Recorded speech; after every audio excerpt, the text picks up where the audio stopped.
আপনার আমার নবী বিশ্ব নবী মুহাম্মদুর রাসূলুল্লাহ সাল্লাল্লাহু আলাইহি ওয়াসাল্লামকে গোটা বিশ্বের রহমত হিসেবে পাঠিয়ে দিয়েছেন আল্লাহ রাব্বুল আলামিন। আমার আপনার নবী, আমার আপনার কলিজার টুকরা নবী চায় আমরা যেন জাহান্নামে না যাই, আমরা যেন জাহান্নামে না যাই। সেজন্য আপনার আমার নবী বিশ্ব নবী মুহাম্মদুর রাসূলুল্লাহ সাল্লাল্লাহু আলাইহি ওয়াসাল্লাম তায়েফের লোকদেরকে জাহান্নামের রাস্তা থেকে বাঁচানোর জন্য, জাহান্নাম থেকে বাঁচানোর জন্য আল্লাহর নবী তায়েফের লোকদেরকে কোরআনের দাওয়াত দেওয়ার জন্য গিয়েছিল। তায়েফের লোকেরা আল্লাহর নবীর দাওয়াত গ্রহণ করে নাই। তায়েফের লোকেরা আল্লাহর নবীকে পাথর নিক্ষেপ করেছে, আমার নবীকে পাথর নিক্ষেপ করেছে। তায়েফের লোকেরা, তায়েফের দুষ্ট ছেলেরা আমার নবীকে পাথর নিক্ষেপ করেছে। আমার নবীর শরীর থেকে রক্ত পড়েছে, আমার নবীর দান্দান মোবারক শহীদ হয়ে গিয়েছে, আমার নবীর শরীর থেকে রক্ত পড়েছে। তাও কি আমার নবী কোরআনের দাওয়াত দেওয়া বন্ধ করেছে? আমার নবী কোরআনের দাওয়াত দেওয়া বন্ধ করে নাই, আমার নবী ইসলামের দাওয়াত দেওয়া বন্ধ করে নাই। আমার নবীর দাওয়াতের বিরোধিতা করেছিল আবু জেহেল, আমার নবীর দাওয়াতের বিরোধিতা করেছিল আবু লাহাব, আমার নবীর দাওয়াতের বিরোধিতা করেছিল উতবা, সাইবা, ওয়ালিদ ইবনে মুগিরা। আবু জেহেল আল্লাহর নবীর দাওয়াতের বিরুদ্ধে কথা বলে টিকতে পারে নাই, আবু লাহাব টিকতে পারে নাই, উতবা টিকতে পারে নাই, সাইবা টিকতে পারে নাই, ওয়ালিদ ইবনে মুগিরাও টিকতে পারে নাই। আমার নবী তায়েফের ময়দানে শরীর থেকে রক্ত ঝরিয়েছে, আমার নবী কোরআনের দাওয়াত দিয়েই গিয়েছে, ইসলামের দাওয়াত দিয়েই গিয়েছে। সেই তায়েফের লোকেরা আজকে ইসলাম ধর্ম গ্রহণ করেছে। তাদের তায়েফ নগরীতে তাদের এখন ঘরে ঘরে মসজিদ তৈরি হয়ে গিয়েছে। সুবহানাল্লাহ পড়বেন না? আমার প্রিয় ভাইয়ের, আল্লাহর নবী বিশ্ব নবী মুহাম্মদুর রাসূলুল্লাহ সাল্লাল্লাহু আলাইহি ওয়াসাল্লাম যেই মাটিতে রক্ত ঝরিয়েছে, সেই মাটিতে ইসলাম প্রতিষ্ঠা হয়েছে, সেই মাটির মানুষগুলো ইসলাম ধর্ম গ্রহণ করেছে। আমার প্রিয় ভাইরা, আল্লাহর নবীর ওয়ারিস হচ্ছে ওলামাই কেরাম। ওলামাই কেরামের রক্ত ঝরেছে এই বাংলার জমিনে, এই বাংলার জমিনে ওলামাই কেরামের রক্ত ঝরেছে। এই বাংলার জমিনে আল্লাহর কোরআনের আইন প্রতিষ্ঠা হবে ইনশাআল্লাহ, আল্লাহর কোরআনের আইন প্রতিষ্ঠা হবে। আল্লাহর নবীর শান ও মানের বিরুদ্ধে যদি কেউ কথা বলে তার বিচারও করা হবে এই বাংলার জমিনে, ঠিক কিনা বলেন? আমার প্রিয় ভাইরা, যেই নবী আমাদের জন্য জীবন দিয়ে দিলেন, যেই নবী কোরআনের জন্য, ইসলামের জন্য জীবন দিয়ে দিলেন, হকের পক্ষে ছিলেন আমাদের নবী বিশ্ব নবী মুহাম্মদুর রাসূলুল্লাহ সাল্লাল্লাহু আলাইহি ওয়াসাল্লাম। যখন হকের পক্ষে দাওয়াত দেওয়া শুরু করলো, কোরআনের পক্ষে দাওয়াত দেওয়া শুরু করলো, ইসলামের পক্ষে দাওয়াত দেওয়া শুরু করলো, তখন আবু জেহেল, উতবা, সাইবা, ওয়ালিদ ইবনে মুগিরা আল্লাহর নবীর বিরোধিতা শুরু করলো। আমার প্রিয় ভাইরা, আমাদেরকেও বিরোধিতা অপেক্ষা করে, আমাদেরকে কোরআনের দাওয়াত দিয়েই যেতে হবে। আল্লাহর নবী দান মোবারক শহীদ করেছে, কোরআনের দাওয়াত দেওয়া বন্ধ করে নাই। আল্লাহর নবী শরীর থেকে রক্ত ঝরিয়েছে, কোরআনের দাওয়াত দেওয়া বন্ধ করে নাই। আমার প্রিয় ভাইরা, আমরা শরীর থেকে রক্ত দিব, কোরআনের দাওয়াত তবু বন্ধ করব না ইনশাআল্লাহ। কোরআনের দাওয়াত, ইনসাফ প্রতিষ্ঠার দাওয়াতের কথা বলে উসমান হাদি ভাই গুলি খেয়েছে, আল্লাহর বান্দা শহীদ হয়ে গিয়েছে। শুধুমাত্র একটাই অপরাধ ছিল, ইনসাফ প্রতিষ্ঠার কথা বলার কারণে উসমান হাদিকে হত্যা করা হয়েছে, উসমান হাদিকে হত্যা করা হয়েছে। আজকে তো জুমাবার চলে যাচ্ছে, জুমাবার চলে গেল আজকে। এই জুমাবার উসমান হাদি ভাইকে, জুমার নামাজের পরে উসমান হাদি ভাইকে হত্যা করা হয়েছে, গুলিবিদ্ধ করা হয়েছে। আমার উসমান হাদি ভাইয়ের খুনিকে এখন পর্যন্ত বাংলাদেশের প্রশাসন গ্রেফতার করতে পারে নাই। আমার প্রিয় ভাইয়েরা, আমার প্রিয় ভাইয়েরা, উসমান হাদি ভাইয়ের খুনিকে বাংলাদেশের প্রশাসন এখনো গ্রেফতার করতে পারে নাই। আমাদের বাংলাদেশের প্রশাসনের প্রতি দৃষ্টি আকর্ষণ থাকবে। এই মিডিয়ার মাধ্যমে দৃষ্টি আকর্ষণ করতেছি প্রশাসনের ভাইদের। আমার প্রিয় ভাইরা, যেই ভাই ইনসাফ প্রতিষ্ঠার কথা বলে দুনিয়া ছেড়ে বিদায় হয়ে গিয়েছে, সেই উসমান হাদি ভাইয়ের খুনিকে দৃষ্টান্তমূলক শাস্তির আওতায় আনতে হবে। ভারত থেকে যদি বাইরের দেশ থেকে যদি বঙ্গবন্ধুর খুনিকে আনা যায়, বাইরের দেশে থেকে যদি বঙ্গবন্ধুর খুনিকে আনা যায়, তাহলে উসমান হাদির খুনিকেও বাইরে থেকে আনা যাবে, ঠিক কিনা বলেন? আমার প্রিয় ভাইয়েরা, আল্লাহর নবী বিশ্ব নবী মুহাম্মদুর রাসূলুল্লাহ সাল্লাল্লাহু আলাইহি ওয়াসাল্লাম যখন হকের পক্ষে ছিল, তখন আল্লাহর নবী বিশ্ব নবী মুহাম্মদুর রাসূলুল্লাহ সাল্লাল্লাহু আলাইহি ওয়াসাল্লামকে বলেছিল পাগল, জাদুকর, এগুলো বলে আল্লাহর নবীকে গালি দেওয়া হয়েছে। আমার প্রিয় ভাইরা, ইমাম আবু হানিফা রাহমাতুল্লাহ আলাইহি তিনিও কিন্তু হকের পক্ষে ছিলেন। তিনি হকের পক্ষে ছিলেন, বাতিলের বিরুদ্ধে ছিলেন। হকের পক্ষে বাতিলের বিরুদ্ধে থাকার কারণে ইমাম আবু হানিফা রাহমাতুল্লাহ আলাইহিকে জালিমের জিন্দানখানায় থাকতে হয়েছে। ইমাম আবু হানিফা রাহমাতুল্লাহ আলাইহিকে জালিমের জিন্দানখানায় বন্দী করে দিয়েছে। ইমাম আবু হানিফা রাহমাতুল্লাহ আলাইহিকে জালিমের জিন্দানখানায় বলা হয়েছে, ও ইমাম আবু হানিফা রাহমাতুল্লাহ আলাইহি, ও ইমাম আবু হানিফা রাহমাতুল্লাহ আলাইহি, তুমি হকের পথটা ছেড়ে দাও, তুমি ইসলামের পথটা ছেড়ে দাও, তুমি আমাদের দলে চলে আসো, তোমাকে রাষ্ট্রীয় ক্ষমতা দিব, তোমাকে বড় চেয়ারটা ছেড়ে দিব, তোমাকে মানুষ সেলুট জানাবে। ইমাম আবু হানিফা রাহমাতুল্লাহ আলাইহি বলেছিল, আমার বড় চেয়ারের প্রয়োজন নাই, আমার বড় চেয়ারের প্রয়োজন নাই, আমার ক্ষমতার প্রয়োজন নাই, ক্ষমতার প্রয়োজন নাই। আল্লাহর নবী বিশ্ব নবী যে ইসলামের জন্য, কোরআনের জন্য শরীর থেকে রক্ত ঝরিয়েছে, সেই পথে আমি আছি, সেই পথেই আমি থাকব। আমার প্রিয় ভাইরা, ইমাম আবু হানিফা রাহমাতুল্লাহ আলাইহিকে জালিমগুলো জালিমের বন্দিশালায় বন্দী করে ফেলল। ইমাম আবু হানিফা রাহমাতুল্লাহ আলাইহি জালিমের বন্দিশালায় বন্দী হয়ে গেল। ইমাম আবু হানিফা রাহমাতুল্লাহ আলাইহিকে খাবারের ভিতরে বিষ মিশানো খাবারগুলো এনে দেওয়া হলো। ইমাম আবু হানিফা রাহমাতুল্লাহ আলাইহিকে বিষ মিশানো খাবার এনে দেওয়া হলো। ইমাম আবু হানিফা রাহমাতুল্লাহ আলাইহি বিষ মিশানো খাবার খেলেন। বিষ মিশানো খাবার খাওয়ার পরে ইমাম আবু হানিফা রাহমাতুল্লাহ আলাইহি দুনিয়ার মায়া ত্যাগ করে চলে গেলেন। ইমাম আবু হানিফা রাহমাতুল্লাহ আলাইহি দুনিয়ার মায়া ত্যাগ করে চলে গেলেন। তিনি ইসলামের জন্য, কোরআনের জন্য, হকের পথের জন্য তার জীবনটাও জালিমের বন্দিশালায় কাটিয়ে দিয়েছে। আমার প্রিয় ভাইয়েরা, আল্লাহ যেন আমাদেরকে হকের পক্ষে বাতিলের বিরুদ্ধে থাকার তৌফিক দান করে। আমরা বলি আমিন, আরো জোরে বলি আমিন। আমার প্রিয় ভাইয়েরা, দিন কায়েম করতে হবে আল্লাহর কোরআনের দিন। আল্লাহর কোরআন যদি আপনার আমার আন্তর্জাতিক জীবন থেকে নিয়ে শুরু করে সংসদ পর্যন্ত থাকে, আল্লাহর কোরআনের আইন অনুযায়ী যদি নিজের আন্তর্জাতিক জীবন থেকে নিয়ে শুরু করে সংসদ পর্যন্ত চলে যায়, আমার প্রিয় ভাইয়েরা, এদেশে আসিয়ার মতন বন ধর্ষণ হবে না। এদেশে গাজীপুরের ছোট্ট বোন, 11 বছরের ছোট্ট বোনের মতন কোন বন ধর্ষণ হবে না। আমার প্রিয় ভাইয়েরা, যদি আল্লাহর কোরআনের আইন থাকে বাংলার জমিনে, এই বাংলার জমিনে যদি কোরআনের আইন থাকে, তাহলে জিনাকারীকে ধরে বাইতুল মুকাররম জাতীয় মসজিদের সামনে ধরে ফাঁসির কাস্টে ঝুলানো হবে, চোরকে ধরে তার হাত কেটে দেওয়া হবে। আমার প্রিয় ভাইয়েরা, আমরা কোরআনের আইন এই জমিনে প্রতিষ্ঠিত করব। কোরআন দিয়ে আমরা নিজের আন্তর্জাতিক জীবন থেকে নিয়ে শুরু করে সংসদ পর্যন্ত চালাবো। আমার প্রিয় ভাইয়েরা, আল্লাহর নবী বিশ্ব নবী মুহাম্মদুর রাসূলুল্লাহ সাল্লাল্লাহু আলাইহি ওয়াসাল্লাম তো হকের পক্ষে আমাদেরকে থাকতে বলেছে, বাতিলের বিরুদ্ধে থাকতে বলেছে। আমরা সব সময় হকের পক্ষে থাকব, বাতিলের বিরুদ্ধে থাকব। আল্লাহ তাআলা আমাদেরকে হকের পক্ষে আর বাতিলের বিরুদ্ধে কবুল করুক। আমরা বলি আমিন। দিন কায়েমের পথে আসার আগে কত না গুনাহে লিপ্ত ছিলাম, আলোর পথে ফিরে আসার আগে আধারের কত পথ পাড়ি দিলাম।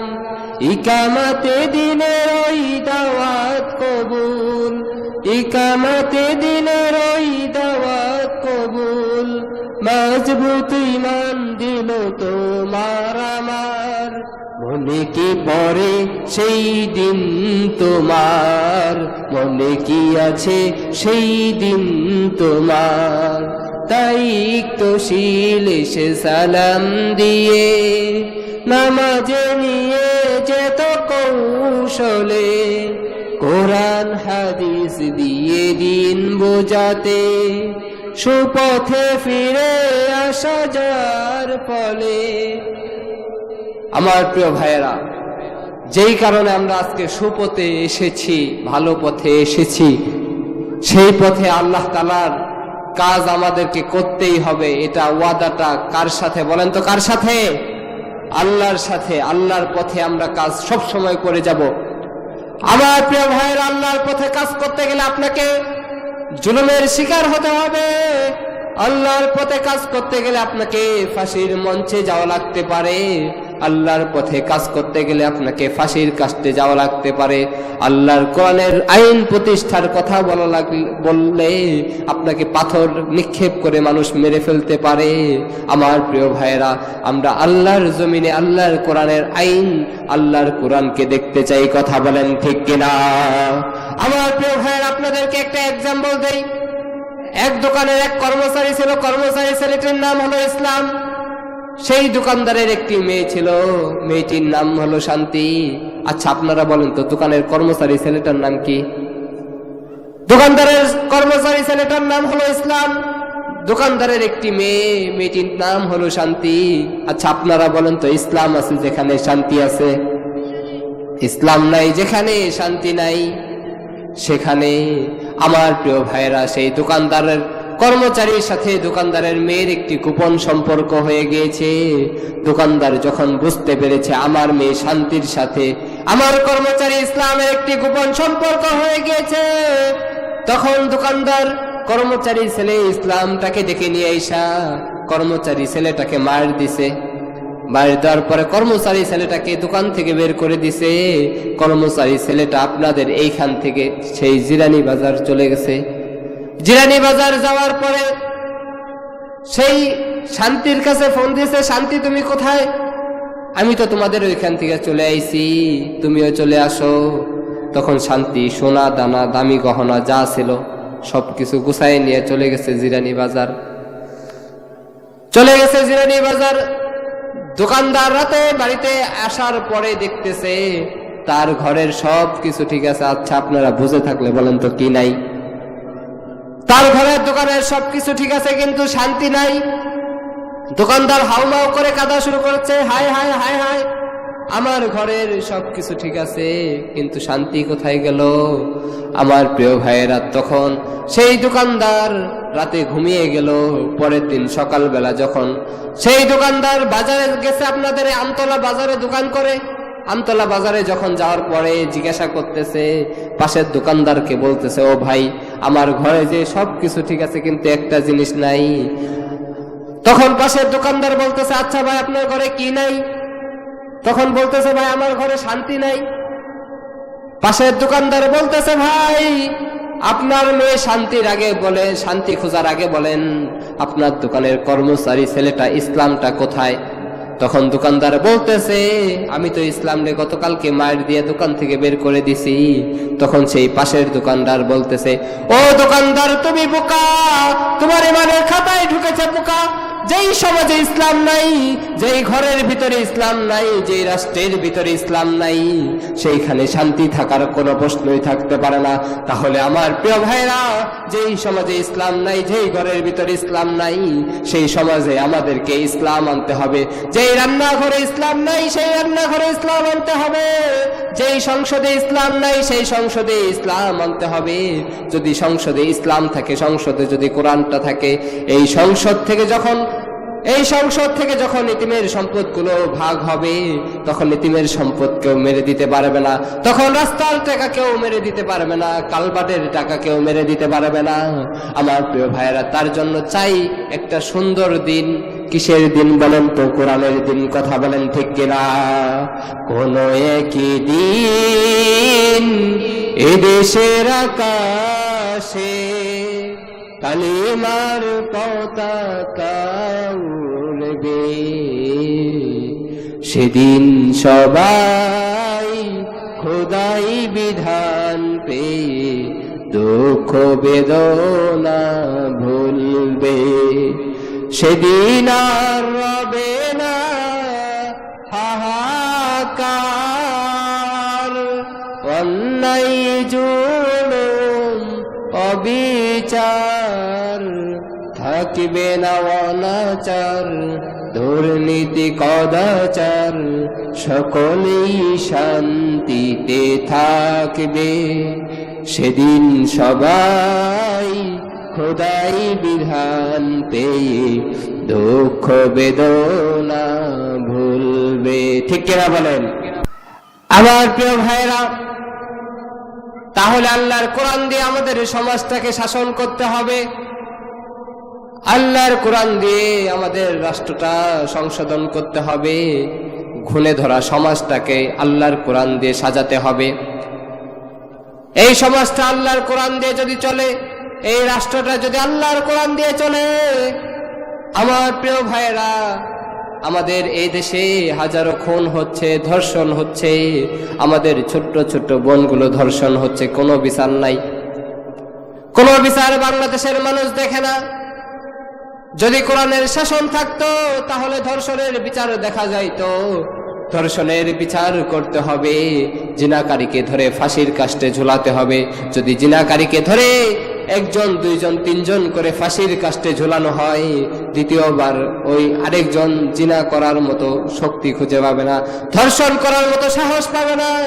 যদি একজন মানুষকে ধরে শুধু ফাঁসির কাস্টে ঝুলানো হয়, তাহলে এই বাংলাদেশে ধর্ষণ কমে যাবে, এই বাংলাদেশে জিনা কমে যাবে।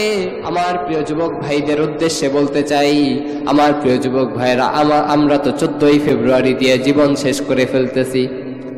14ই ফেব্রুয়ারি দিয়ে ভালোবাসা দিবস দিয়ে জীবন শেষ করে ফেলতেছি। আমার যুবক ভাইদেরকে ধ্বংস করেছে এইসব 14ই ফেব্রুয়ারি 31st নাইট গুলো ধ্বংস করেছে আমাদের যুবক ভাইদেরকে। আমাদের যুবক ভাইদেরকে এই ঘুণে ধরা সমাজ থেকে, অন্যায়ের পথ থেকে ফিরাইয়া আনতে হলেই আল্লাহর কোরআন লাগবে। আমার প্রিয় ভাইয়েরা, আপনার আমার সন্তানের হৃদয়ে যদি আল্লাহর কোরআন নামের বাণী, রাসূলের হাদিস নামের বাণী থাকে, তাহলে আপনার আমার সন্তান কখনোই ভুল রাস্তায় যাবে না। আপনার আমার সন্তান কখনোই ভুল বাণী, রাসূলের হাদিসটা নামের বাণীটা থাকে, তাহলে এই সন্তান আপনার জানাজার নামাজের ইমামতি করতে পারবে। আমার প্রিয় ভাইয়েরা, এ দুনিয়া ছেড়ে একদিন চলে যাব, দুনিয়া থাকার জায়গা না, দুনিয়া থাকার জায়গা না রে দুনিয়া, দুনিয়া থাকার জায়গা না, না ফেরার দেশে যাইবা একদিন ভেসে, আর তো কোনদিন ফিরা আইবা না রে দুনিয়া, দুনিয়া থাকার জায়গা না।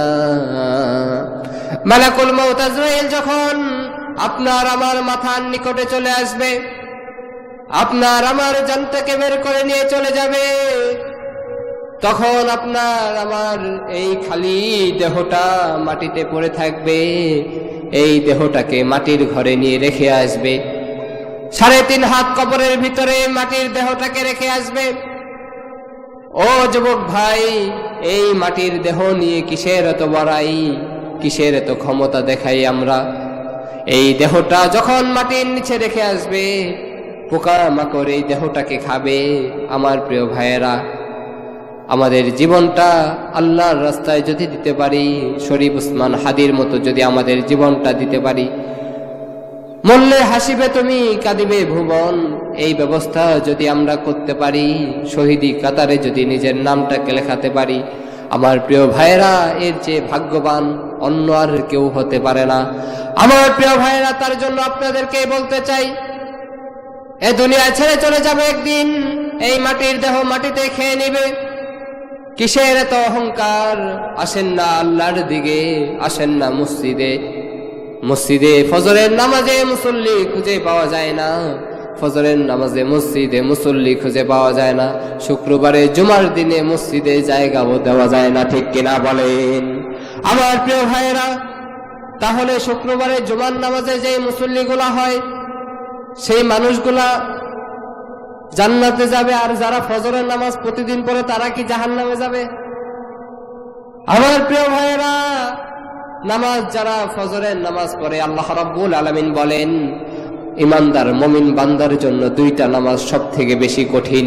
একটা হলো ফজরের নামাজ, একটা হলো ফজরের নামাজ, দ্বিতীয়টা হলো ইশারের নামাজ।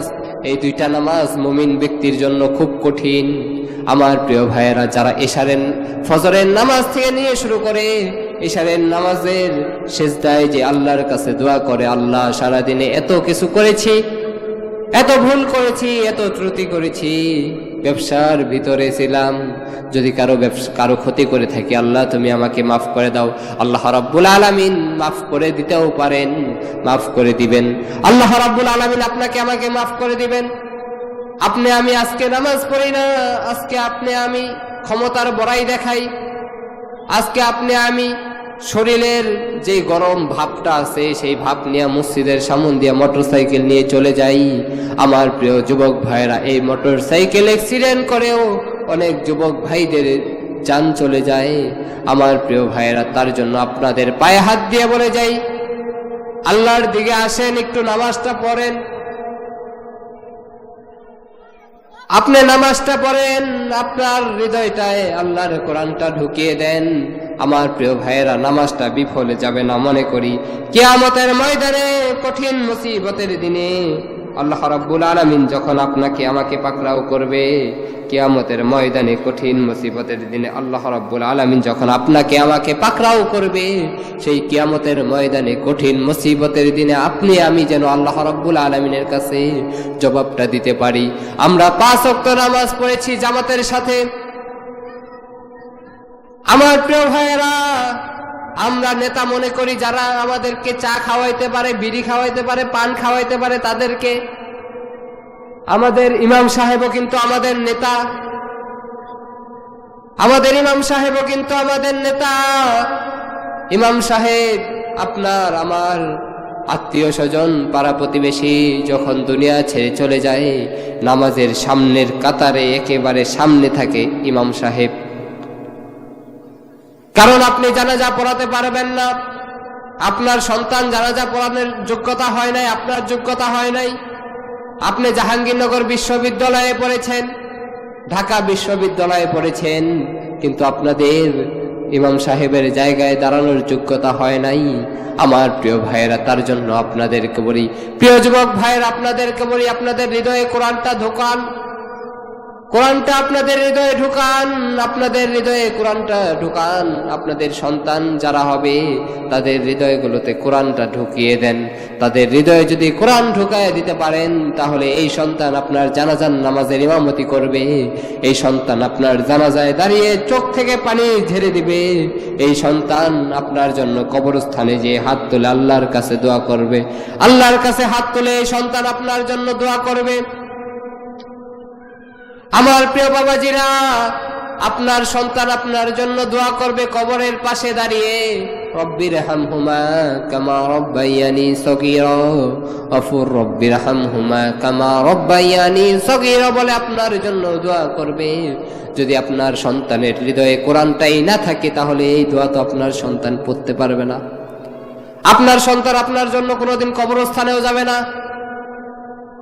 আপনি দুনিয়ার বুকে বাড়ি গাড়ি অর্থ সম্পদ সবকিছুই রেখে যাচ্ছেন, কিন্তু আপনার সন্তানকে কোরআন শিক্ষা দিতেছেন না। আপনার সন্তানকে জাহাঙ্গীরনগরে পড়াইতেছেন, ঢাকা বিশ্ববিদ্যালয়ে পড়াইতেছেন। আপনার সন্তান বড় একজন বিজনেস করে, বড় একটা বিজনেস করে আপনার সন্তান সেই বিজনেসের দিকে মনোযোগ থাকবে, আপনার দিকে কোনো মনোযোগই থাকবে না। অথচ আপনি যদি আজকে এখানে আসার জন্য সহযোগিতা না করতেন, আপনি যদি তার সংসারটা গুছিয়ে না দিয়ে যাইতেন, তাহলে অবশ্যই সে আপনাকে গালিগালাজ করতো যে মারা গেছে, আজকে আমাকে কিছুই করে দিয়ে যায় নাই। ঠিক কিনা বলেন? আমার প্রিয় ভাইয়েরা, তাহলে আমাদেরকে দুনিয়ার জিনিস যেভাবে দুনিয়ার জন্য টাকা পয়সা গোছাইতে হবে, আখিরাতের জন্য আমাদেরকে কিছু একটা গোছাইতে হবে। আখিরাতের জন্য আমাদেরকে কিছু একটা গুছাইতে হবে। আমার প্রিয় ভাইয়েরা, আজকে যদি আমরা দুনিয়া ছেড়ে চলে যাই, এই দুনিয়া ছেড়ে চলে গেলে আর এই দুনিয়াতে কখনোই ফিরে আসবো না। আমার প্রিয় ভাইয়েরা, তার জন্য এই দুনিয়া থেকে চলে যাওয়ার পরে আল্লাহ রাব্বুল আলামিন যখন কিয়ামতের ময়দানে কঠিন মুসিবতের দিনে আপনাকে আমাকে যখন কিয়ামতের ময়দানে কঠিন মুসিবতের দিনে জিজ্ঞাসা করিবে, দুনিয়াতে কি করেছো তুমি, তখন তুমি কি বলবা? তার জন্য জীবনটাকে পরিবর্তন করো আমার প্রিয় যুবক ভাইয়েরা, প্রিয় ভাইয়েরা, তার জন্য জীবনটাকে পরিবর্তন করো। এই জীবন কিছু না, এই জীবন ছেড়ে, এই জীবন তোমাকে ছেড়ে দিবে। তুমি জীবন কি ছেড়ে দিবা আমার প্রিয় ভাইয়েরা? তার জন্য আপনাদের পায়ে হাত দিয়ে বলে গেলাম, আপনাদের সন্তানের হৃদয়ে আল্লাহর কোরআন দিবেন, আপনাদের সন্তানের হৃদয়ে আল্লাহর কোরআন দিবেন। আপনাদের সন্তানগুলো যদি আল্লাহর কোরআন অনুযায়ী চলতে পারে, আল্লাহি আল্লাহর কসম দিয়ে বলে যাই, আপনার সন্তান কখনোই ভুল রাস্তায় যাবে না। আল্লাহ তাআলা আমাদের সকলকে কবুল আর মঞ্জুর করুক। আমরা বলি আমিন। আসসালামু আলাইকুম ওয়া রাহমাতুল্লাহ।